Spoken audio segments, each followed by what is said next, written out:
There is an uneasy feeling when your energy bill comes through your letterbox. There's that moment as you break through the envelope and question, how bad is it? And you unfold the paper and realize, oh yeah, it's bad. On this episode of the Oxford Sparks Big Questions podcast, we are asking, is the energy crisis going to get worse?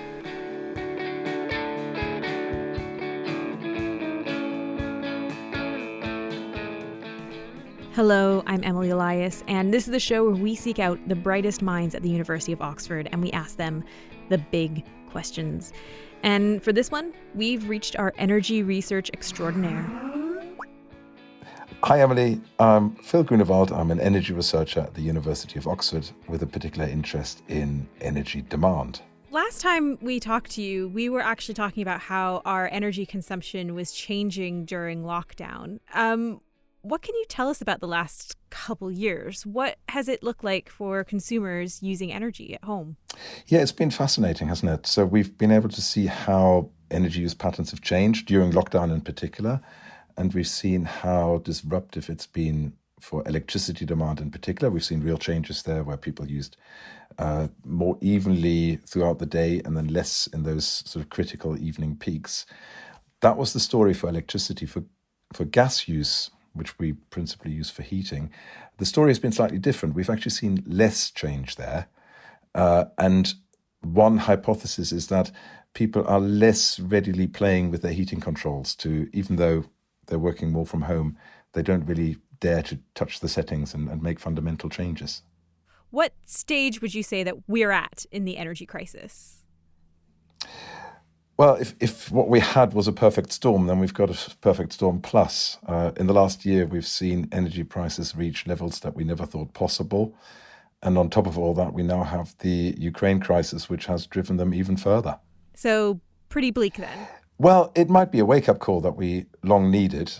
We've been dependent on gas supplies for some time, and we've always meant to wean ourselves off gas. So if ever there was a wake-up call, this probably is it. Is energy now an economic issue, or has it become more a political issue in the last few weeks?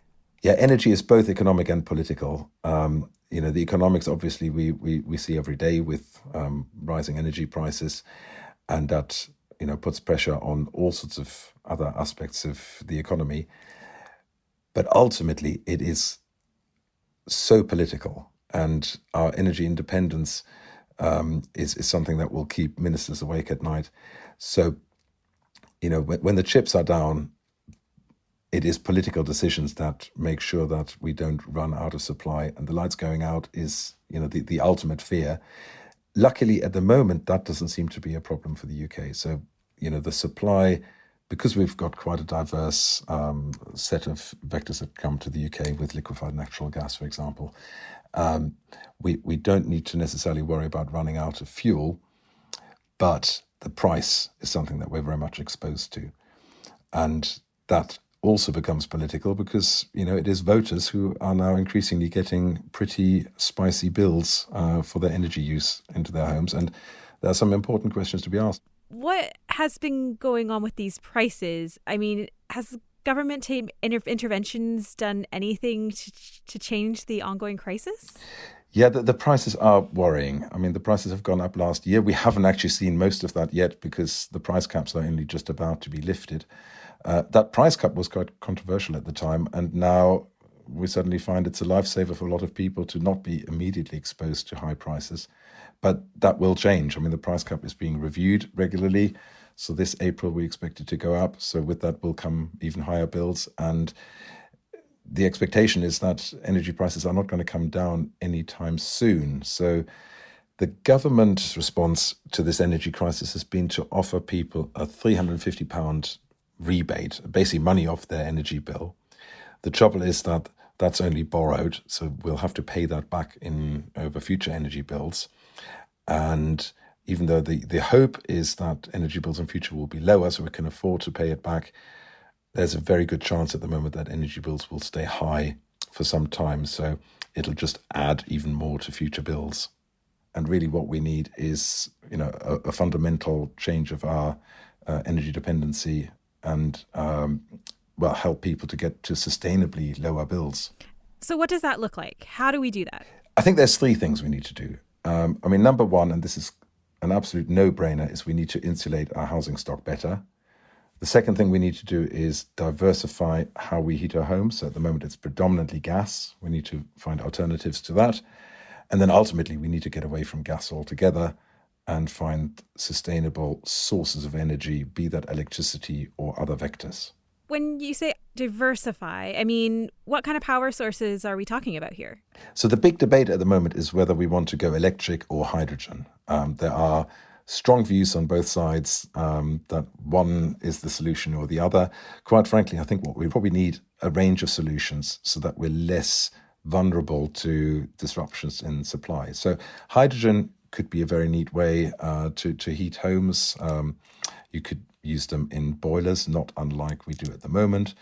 We've already got a gas infrastructure that some people would love to, keep in good use for those solutions. But then the same question arises, where do you get the hydrogen from? And that's where there might be a slightly bigger solution. If we go back to the energy crisis and the origins, is that we are somewhat exposed to gas price and gas supply. The UK is actually not so exposed to supply issues because we're not, unlike Germany and much of Europe, we're not fed by pipelines. We get our gas through liquefied natural gas, LNG, that can be shipped from anywhere to the UK. So we don't so much need to worry about getting our supply. The trouble is we'd have to pay for it. And when the prices go up globally, then we will also face that global price. But the principle of shipping energy around the world, that's really powerful because, you can tap into the global market. You're not like with a pipeline locked into a bilateral trade, which we're currently seeing, some countries are getting a bit nervous about. So one way to maintain that very nice property of gas as being something that we can ship around the world could be done with hydrogen, except that hydrogen is quite difficult to liquefy and difficult to store and transport on ships. But what you can do is you can convert your hydrogen into ammonia using something called the Haber-Bosch process.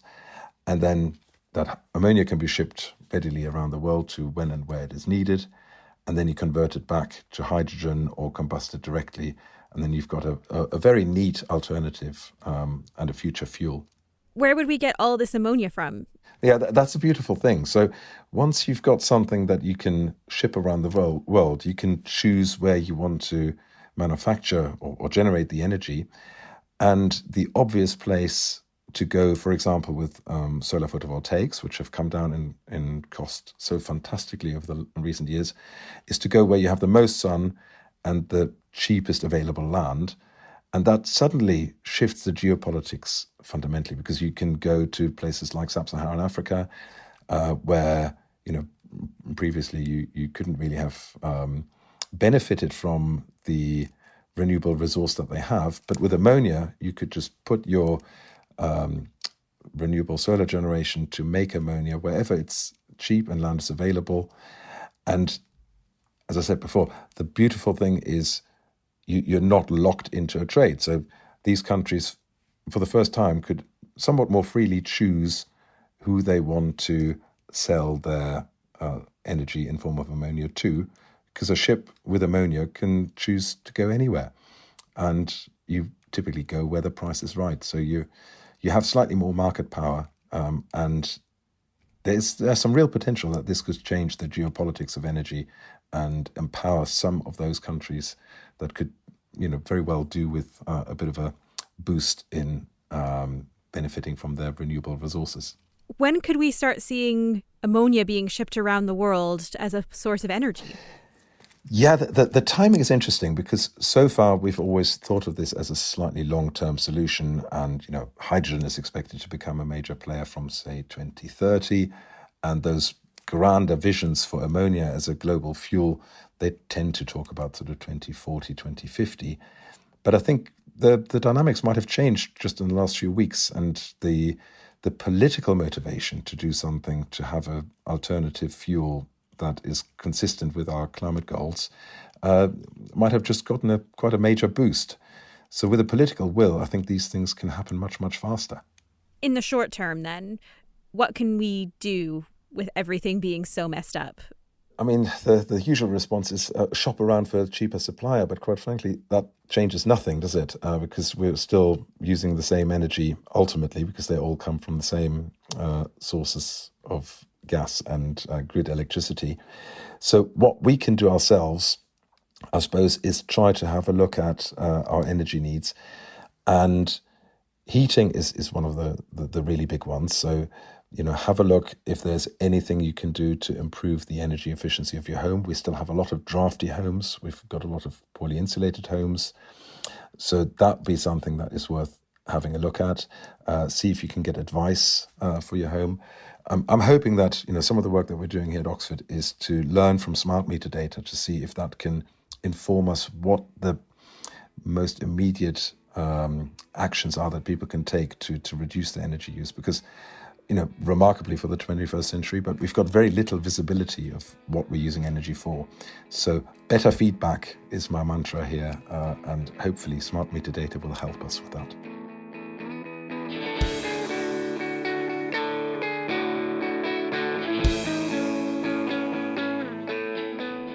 This podcast was brought to you by Oxford Sparks from the University of Oxford, with music by John Lyons and a very special thanks to Phil Grünewald.